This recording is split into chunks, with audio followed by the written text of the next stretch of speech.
Certo. O diagnóstico do TOD é principalmente, né, esse transtorno de oposição desafiante, né? Ele é um transtorno que envolve é, um comportamento, como o nome diz, desafiador, justamente na questão com figuras de autoridade, então com o professor, com os pais, são crianças, e eu digo isso porque ele é um diagnóstico que é realizado em crianças quando você passa já para a vida adulta.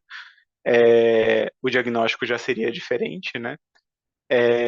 Mas crianças que geralmente têm um problema muito grande com autoridades, com entender os limites, entender ordens, entender esse tipo de questão.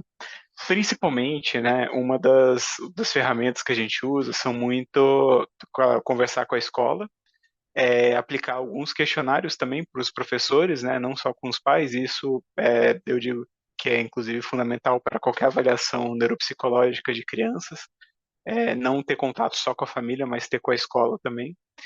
E principalmente existe um teste que é o SSRS, que é a escala de não, responsabilidade social não, é a escala de comportamentos sociais de crianças. Eu esqueci o nome exatamente, essa é a abreviação dela.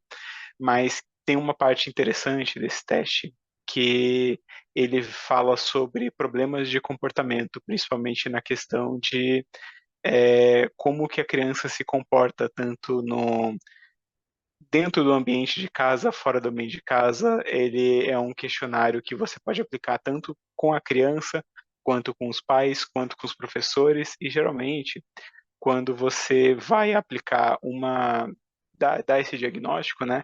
A primeira coisa é ver primeiramente se não tem alguma coisa ou algum outro transtorno que possa explicar esse comportamento. Por quê?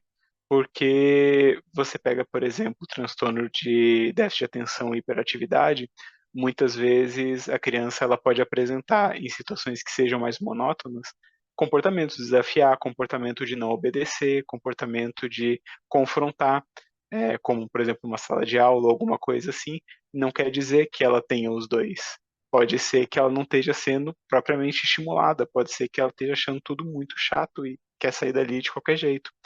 Então, a primeira coisa que você faz, principalmente, é uma questão é, de ver, né, o contexto geral e, principalmente, ver esse ponto, se não pode, às vezes, esse comportamento que está sendo classificado, né, como de desafio, não possa ser, talvez, um nível de autismo ali que não possa ser uma crise sendo desencadeada. Enfim, é um diagnóstico desafiador, certamente, mas com a completude da avaliação neuropsicológica, justamente a gente vai conseguindo eliminar algumas hipóteses e chegando exatamente nele.